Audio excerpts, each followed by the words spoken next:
اعوذ باللہ من الشیطان الرجیم بسم اللہ الرحمن الرحیم۔ یہ وہی غزوہ احد کی کمنٹری چل رہی ہے، اسی کانٹیکسٹ میں اگلی آیت بھی ہے۔ اذ تصعدون ولا تلوون علی احد والرسول یدعوکم فی اخراکم، جب تم دور بھاگے جا رہے تھے اور مڑ کر بھی نہیں دیکھتے تھے کسی کو بھی، اور رسول اللہ صلی اللہ علیہ وآلہ وسلم تمہیں بلا رہے تھے پیچھے سے، یعنی نبی صلی اللہ علیہ وآلہ وسلم چونکہ لیڈر تھے، اور لیڈر ظاہر ہے کانفیڈنس لوز کر جائے گا تو پیچھے ٹیم کا کیا بنے گا۔ آپ صلی اللہ علیہ وآلہ وسلم اس بھگ دڑ میں جو غزوہ احد کی فتح جو ہے وہ شکست میں جب بدل گئی، آپ کے قدم نہیں لڑکھڑائے، آپ پیٹھ پھیر کر نہیں بھاگے، بلکہ آپ اپنی جگہ پر رہے اور باقی لوگوں کو بھی کہتے تھے کہ میرے ساتھ آؤ۔ لیکن صرف 12 لوگ تھے، صحیح بخاری میں آتا ہے، جو نبی صلی اللہ علیہ وآلہ وسلم کے ساتھ تھے، یعنی 700 کے لشکر میں سے صرف 12 لوگ۔ اب ظاہر ہے کہ موت جب سامنے آتی ہے تو بڑے بڑے لوگوں کے ایمان کا امتحان شروع ہو جاتا ہے۔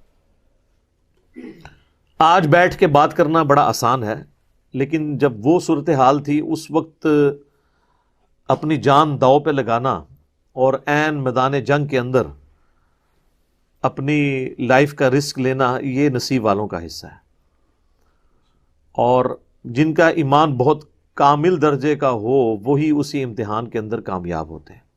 اب یہ نہیں ہے کہ سب لوگ ہی بیچ میں ایک طرح کے ایمان والے تھے، ظاہر ہے کہ ایمان کے بھی درجے ہیں۔ ہم سے بہرحال بہت بہتر ہے جن کو رسول اللہ صلی اللہ علیہ وآلہ وسلم کی صحبت نصیب ہوئی۔ ہم جب کبھی ان کے ایمان میں آپس میں فرق کرتے ہیں تو ان کے اعتبار سے کرتے ہیں، اپنے اعتبار سے نہیں۔ لیکن وہیں پر اللہ تعالیٰ کے کامل الایمان لوگ بھی موجود تھے۔ صحیح بخاری اور صحیح مسلم دونوں میں آتا ہے، سہل ابن سعد الساعدی جو سابقون الاولون میں سے ہیں، بدری اصحاب میں سے، وہ کہتے ہیں کہ اللہ کی قسم میں جانتا ہوں کہ احد کے دن جب نبی صلی اللہ علیہ وآلہ وسلم کو زخم لگا تو کون آپ کے زخموں کو دھوتا تھا اور کس نے آپ کی مرہم پٹی کی اس میدان جنگ میں۔ ظاہر ہے کہ وہ سب سے زیادہ تو کفار کا جو زور تھا وہ اسی بات پہ تھا کہ آپ صلی اللہ علیہ وآلہ وسلم کو نقصان پہنچایا جائے۔ تو آپ علیہ السلام کے ساتھ آخری وقت تک جو لوگ رہے وہ انہی لوگوں نے ہی مرہم پٹی کرنی تھی میدان جنگ کے اندر۔ تو وہ کہتے ہیں کہ مولا علی رضی اللہ تعالیٰ عنہ ایک ڈھال میں پانی لے کر آئے، یہ بخاری مسلم کے الفاظ ہیں، اس کو الٹا کر کے برتن بنا لیا، اور سیدہ فاطمہ جو ہیں وہ اس پانی کو لے کے نبی علیہ السلام کا وہ زخم دھوتی تھی، جو بخاری مسلم میں ہے کہ آپ کے یہ 4 دانت شہید ہو گئے نیچے والے۔ اور جب خون نہیں رکتا تھا تو انہوں نے ایک کاٹن کا کپڑا جلایا اور اس کی راکھ اس خون کے اوپر رکھی زخم پہ، تو وہ پھر رک گیا۔ اس لیے میں کہتا ہوں کہ جو انسان کی اپنی اولاد جو ہوتی ہے اس کو جس لیول کا غم ہو سکتا ہے نا، کسی اور کو نہیں ہو سکتا۔ سیدنا علی بھی چونکہ نبی علیہ السلام کی اولاد کی جگہ تھے، آپ نے پرورش کی بھی تھی، سیدہ فاطمہ تو ویسی اولاد تھی، لہٰذا چند ایک اصحاب جو آخری وقت تک نبی علیہ السلام کے ساتھ رہے، ان میں ٹاپ آف دا لسٹ اہل البیت تھے۔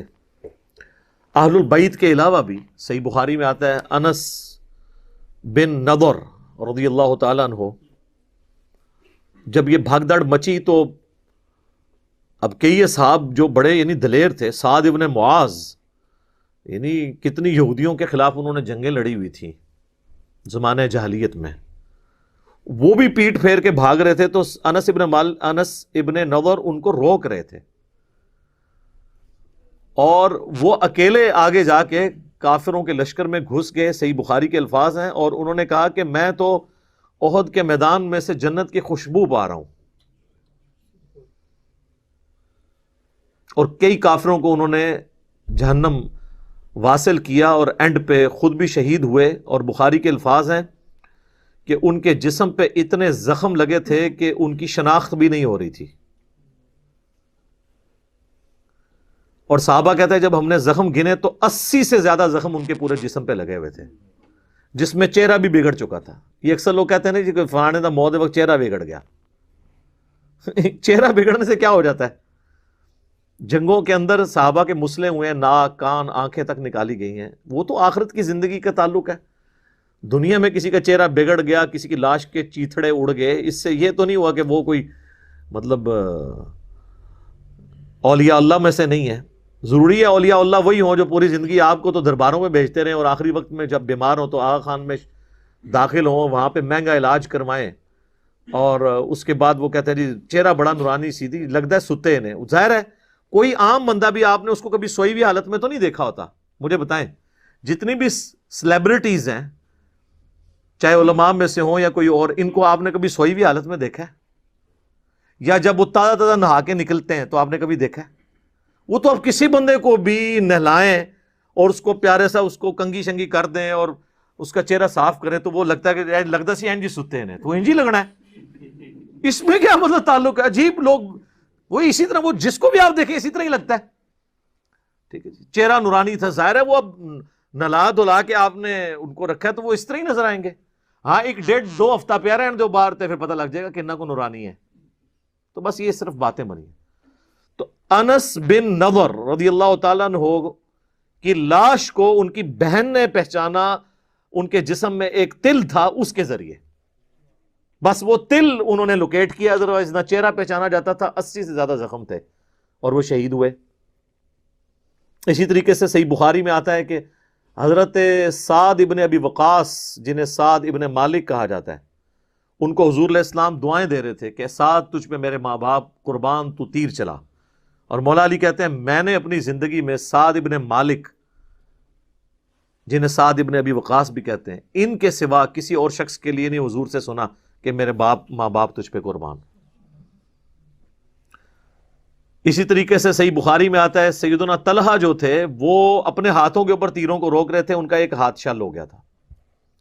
حضرت ابو طلحہ جو انس ابن مالک کے والد تھے، والد نہیں کہنا چاہیے باپ تھے، کیونکہ انس ابن مالک کی ماں نے انس ابن مالک کے باپ کے مرنے کے بعد ان سے شادی کر لی تھی، ام سلیم نے. ام سلیم وہی صحابی ہیں جو بخاری مسلم میں آتا ہے حضور کا پسینہ جمع کرتی تھی خوشبو کے طور پہ. تو ان کے جو خامن تھے ابو طلحہ، وہ بھی حضور کے ساتھ آخری وقت تک ڈٹے رہے اور تیر چلاتے رہے، اور نبی علیہ السلام کی انہوں نے حفاظت کی. اللہ تعالیٰ نے ایک ذریعہ بنایا ظاہر ہے. تو یہ لوگ بھی موجود تھے کہ جو آخری وقت تک ڈٹے رہے.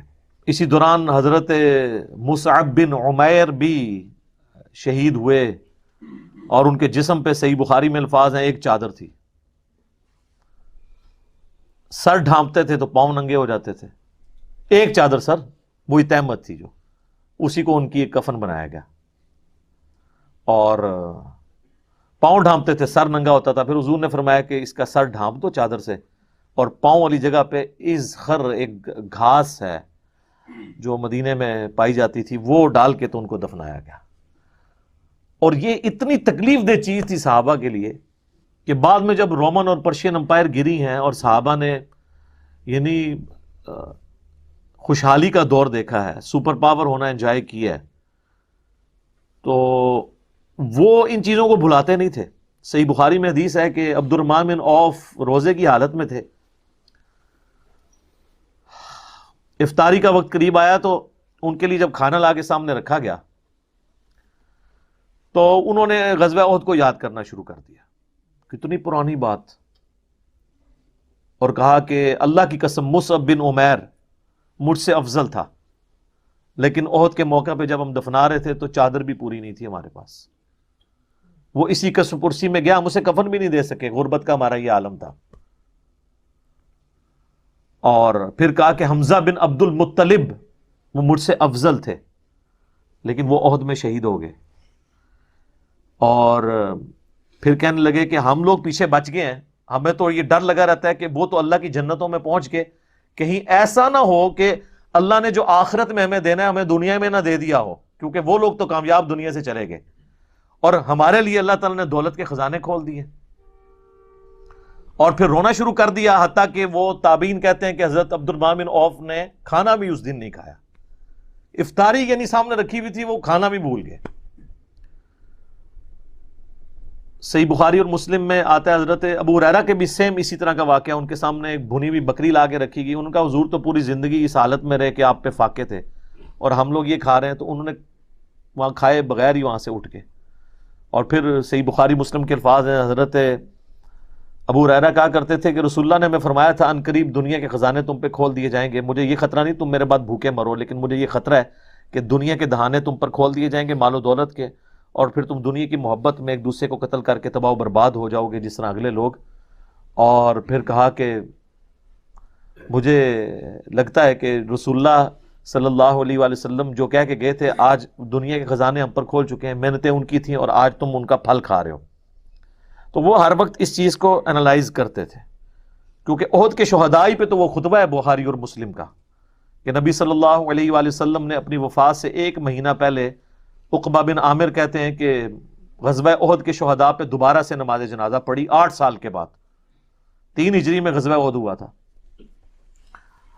اور آپ نے اپنا ممبر جو ہے نا وہ وہاں پہ لگوایا، قبرستان کے اندر ممبر لگوایا، یعنی چونکہ آپ کا الوداعی خطاب تھا تو آپ نے یعنی بڑی، اب یہ حجۃ الوداع کے بھی بعد کا واقعہ ہے، یعنی وفات سے 1 مہینہ پہلے، بخاری مسلم کے الفاظ ہیں۔ اور عقبہ بن عامر کہتے ہیں یہ میں نے آخری دفعہ حضور کی زیارت کی تھی ممبر پہ، اس کے بعد آپ فوت ہو گئے۔ تو آپ نے فرمایا کہ لوگوں میں تمہارا پیش رو ہوں، ان قریب تمہیں مر کے اپنے رب کے حضور پیش ہونا ہے، مجھے اپنے بعد تم سے یہ ڈر نہیں ہے کہ تم بھوکے مرنے لگو یا تم شرک کے اندر مبتلا ہو جاؤ، یعنی مجھے کانفیڈنس ہے کہ میں نے جتنی تمہاری تربیت کی ہے نا اب تم توحید نہیں چھوڑو گے، البتہ مجھے ڈر ہے کہ تم دنیا کی محبت میں پڑ جاؤ گے اور اس کی وجہ سے ایک دوسرے کو قتل کرو گے اور پھر تم بھی اسی طریقے سے تباہ و برباد ہو جاؤ گے جس طرح اگلے لوگ تباہ و برباد ہو گئے۔ تو یہی ہوا، آپ دیکھ لیں جنگ جمل صفین نہروان جو ہے وہ آپ کے سامنے ایک واضح چیز موجود ہے اس حوالے سے۔